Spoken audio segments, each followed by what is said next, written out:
Buenas tardes.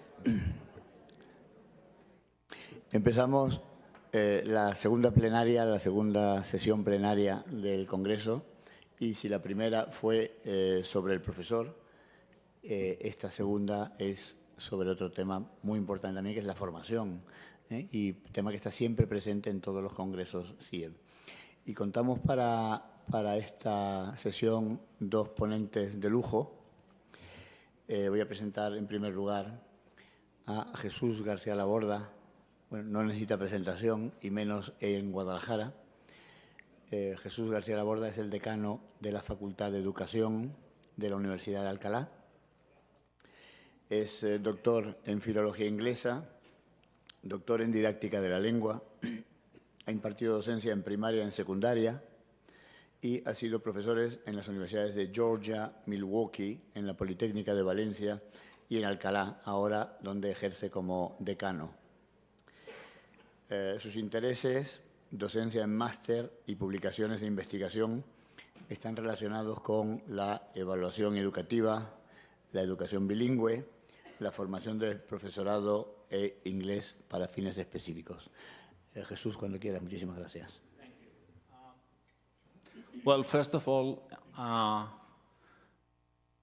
when we actually met Raquel and myself to plan what we are going to be doing today, we actually thought that it was important to speak about how we train and prepare future teachers to face bilingual education, CLIL, or even the regular English class.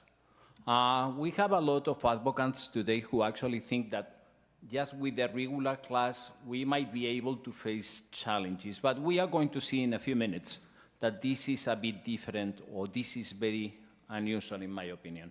The presentation will have, as I mentioned before, two parts. I'm going to be addressing the introduction in English, but afterwards, my friend, well, only three days ago she wasn't, but now she's my friend Raquel, is going to be speaking in Spanish. So we have a little of trans-languaging in here for everybody, okay?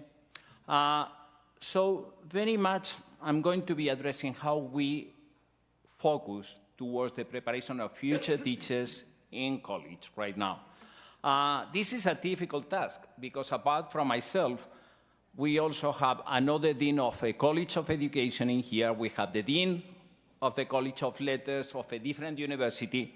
So I'm very afraid I'm going to make a few mistakes, and they are going to claim that afterwards. But nevertheless, let's go ahead. So actually, in my opinion, one of the things that we have been neglected in the last few years is to make our students understand what is really bilingual education. I think in the morning we had two excellent plenary sessions, and one of them actually stated that it's important to define bilingual education. So I'm not going to go into that at the moment. I'm going to go straight forward into teacher training for bilingual education. And then afterwards, I'm going to speak a little bit about excellence. So what is very much our goal when we train students? Empowering educators to foster linguistic and content excellence. And this is a word that we tend to neglect commonly for bilingual education from the beginning. I have to tell you that for those of you who actually are primary teachers, you had some extent in training before you went into school, into your oposiciones, or even in the school you are working at the moment. But this has been enlarged in the last few years. So actually about 25% of the curriculum right now in teacher education is devoted to those outside practice right now. So as I mentioned before, it's difficult to define what is the background of bilingual education in very many contexts. In the morning, I had the chance to also see another good friend of mine who's coming from Belgium in an excellent presentation. And she stated that bilingual education is not only about English, Spanish, French, Spanish, and so forth. In Spain, we have bilingual education in very many places. Galicia, the Basque Country, Catalonia, Valencia, and so forth. We may not address it as bilingual education, but in reality it is. The second thing that I wanted to state is that it's quite different to be in a program school or to be in a section school in La Comunidad de Madrid, where we actually have a different number of teaching hours.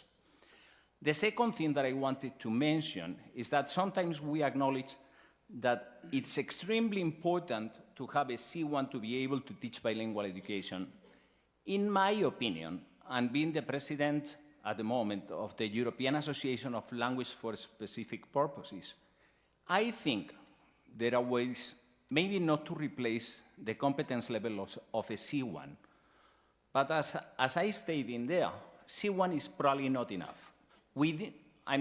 For those of you who actually took classes in C1 or C2, did you actually get the preparation to be in a regular class with the language, with the jargon, with the, actually even with the grammar that you need to be in a bilingual school? I'm afraid you don't. So in my opinion, there are 2 points that should be stressed when we are still in college. First one is going to be that competence level, but also at the same time, learning the specifics that are going to involve teaching in the class. This is what I called in there, language for specific purposes. To be honest, there's very little in research on language for specific purposes for teaching. However, it's as important, if not more, of other aspects. Also, thinking skills. I have seen very good teachers with a limited competence in English, but they have the capacity to be able to make people understand the contents that they want to implement in the class. Another consideration that we need to have in mind, and we'll see that in a minute, is the current regulations in Spain, and I'm going to be addressing that in a minute. And obviously, the expected progress that we want to see in our students in the future. So the question would be very much, how can a teacher training program contribute to cultivating pedagogic excellence in bilingual education? And guess what? This is what Raquel is going to bring in a few minutes, right after me. So, in my opinion, the answer is not easy at all. First of all, we have to increase the education at the graduate level. Sometimes we have the feeling that if we want to teach or if we want to learn about teaching skills, we have to wait for the masters, and it's not true. Unfortunately, we don't have as much time in the colleges of education today. And let me go back to your own story. For those people of you who actually graduated with, let's say, a 3-year degree, you can imagine, what did you miss? Or how do you compare what you actually got in college as compared to what you got when you actually graduated from college? So maybe it's not just an hour, or maybe a number of hours. It could also be that, as I mentioned before, the competence, but I have the feeling that we need to work towards having more practice in the classroom. Unfortunately, at the moment, we get an awful lot of hours, and this is a minor criticism on didactics, basic psychology, let's say pedagogy, and so forth. And the question very many times is very much, do we actually get, let's say, practical applications out of that? Honestly, if they say, well, Bandura may say something to you, but to me, says very little if we don't know how to apply socio-constructivism in the class, okay? The other thing is very much, how do we train our future teachers to be able to come to class on the first day? And this is the right time to think of your own first day in school. We also have people in here who are very familiar with the studies on dropout teachers. And a lot of teachers, well, I wouldn't say a lot, but I could say a few teachers actually drop in the first 2 years because they find that teaching is not what they were expecting. In bilingual education, instead of dropping out from the school, what they actually do, they go to the mainstream language, Spanish or whatever, and they don't do any more bilingual education. And whenever they can, they just go into a regular school. I could say regular because, all right.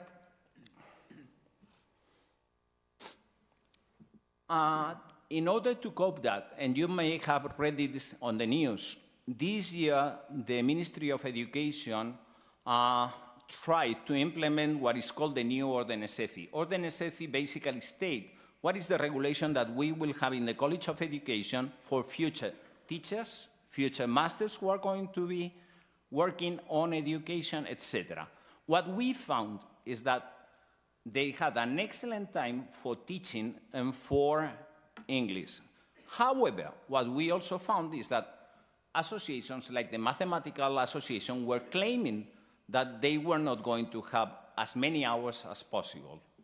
Obviously, not having many hours in mathematics or mathematics education is a problem. But we have the feeling, or I do at least, that some people need to establish what is the borderline between what we call strong education, let's say pedagogy, didactics, and so forth, and what is called applied education. That actually means didactic or mathematics, didactic or social sciences, and so. So what seemed to be a good change has been totally stopped.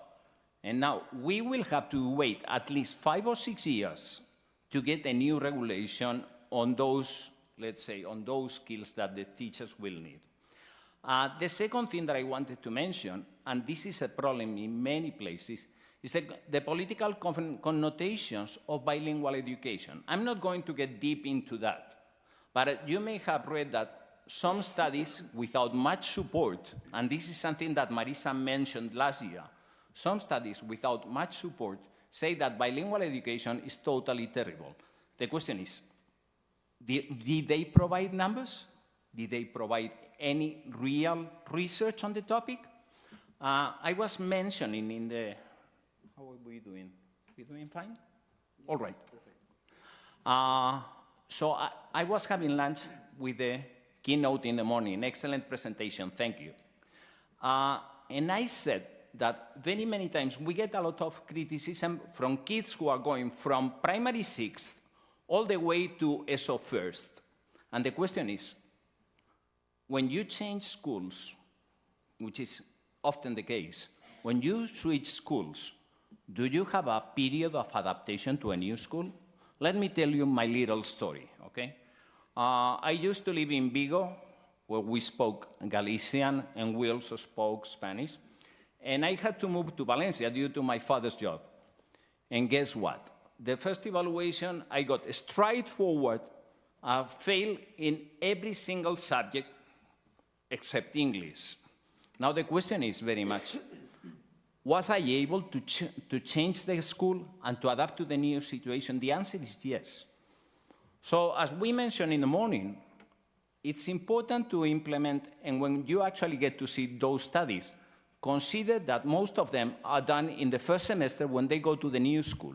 So obviously parents may complain because they didn't get the time to switch.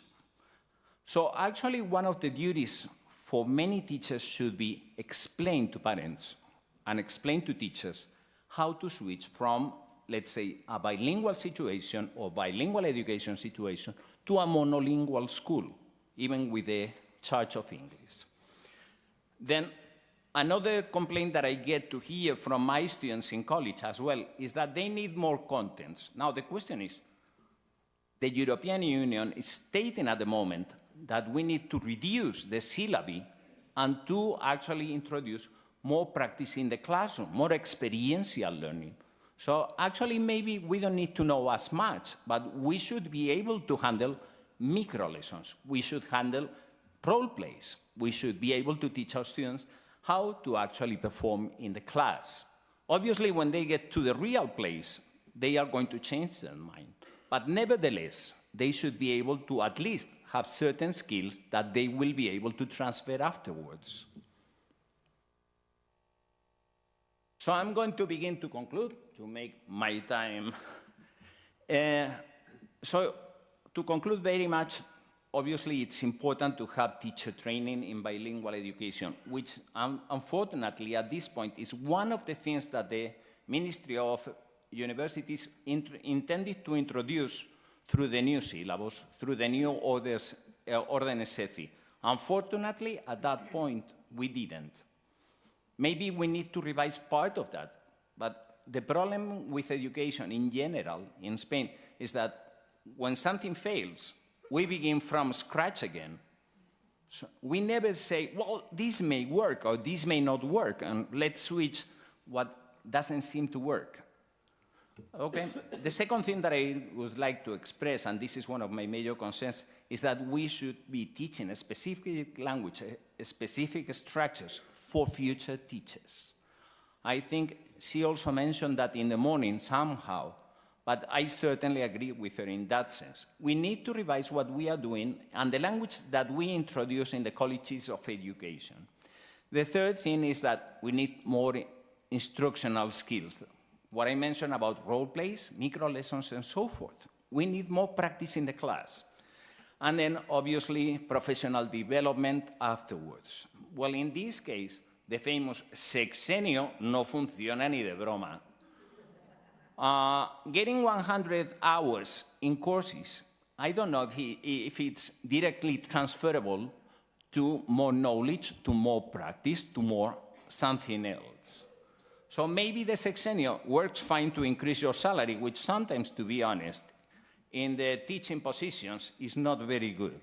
Or, and not to tell you about the reputation that someone else, you mentioned that in the morning.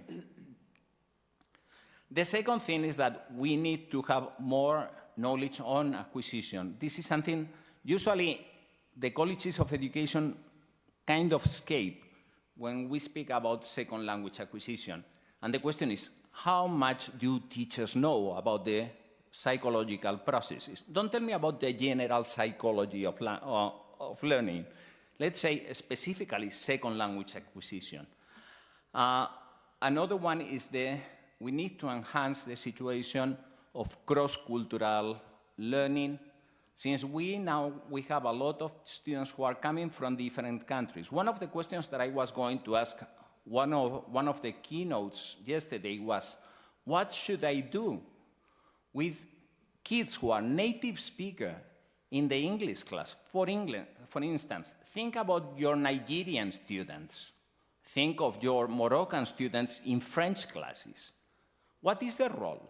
They have a problem to adapt in Spain, not to tell you about people from Nigeria or any other countries, but they are excellent in English. So mostly because they speak English at home. So the question is very much, what should I do with that kid? To motivate him, to integrate him in the class, and so forth. I have a student back there who actually found in a study that some teachers really take care to implement those kids as real, let's say, speakers in the class. But we also found lots of problems with other teachers who actually say, no, es que tu inglés no es bueno. Joder, es que tu inglés no es ni británico, ni americano, ni siquiera australiano. So, actually, let me tell you, if I had a Nigerian student in my class, it would be a blessing to increase the potential of my own students. This is obviously related to cross-cultural communication. What else can be done if you have one of those kids? Because it's both ways. On one side, my Spanish students can learn from them culture, language, and so forth, but they can also grasp from the Spanish students. So actually, this is interesting. My girl, I have a 12-year-old. I'm sharing a lot with you today. Well, I have a 12-year-old, and she says that she spends a long time in class translating into into Spanish. And the question is the English class or even the bilingual class the right time to translate? Maybe it is, but it should be the teacher. So maybe, first of all, I could say that we don't use the first language as much as we probably should. And the second thing is that sometimes we tend to, let's say, to make things easy by using Spanish language. A combination would be perfect. I know it's difficult, even for native speakers who have been living in Spain for very many years. It's difficult to match the needs in Spanish and English, even in the English class. but it's possible. And to me, the most important thing, and I think Xavier mentioned that at the beginning, assessment is the most important thing that I miss in the class. I'm fed up with those books that actually go like multiple choice with 3 items. Let me tell you, the possibilities to pass an exam with 3 items as responses in a multiple choice exams are amazing. Even if you know Turkish and you are taking an English exam, your possibilities to get a 4 without knowing a single word are amazing. So we really need to go again into more process assessment, think less of those wonderful numbers. Le voy a decir a los papás que su hijo ha sacado un 8, para que bailen con las orejas. This is not the right way, to be honest. As a father, I've been suffering that for 6 years. And let me tell you, my feeling, maybe it's because I'm an English teacher myself, but my feeling is this is not the right way. So that is another thing. I'm finishing, I promise. So maybe, as I mentioned before, teacher training maybe is not a matter of introducing more contents in the teacher curriculum. Maybe it's teaching them how to teach in the class, more experiential learning.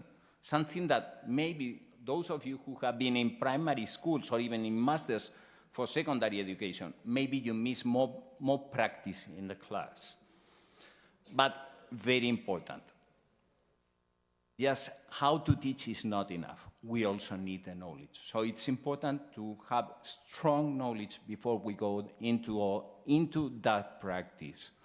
I was speaking to the guys in Pedagogía de las Ciencias in my school the other day, and they mentioned, well, things are changing. The concept that we have of the universe right now is totally different to the concept that you had when you were in primary school, and believe me, it is.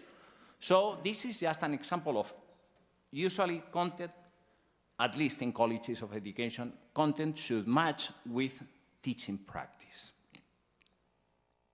And now, let me tell you, let me pass the word to Raquel, who's the real expert in this room, and we'll go on with the presentation.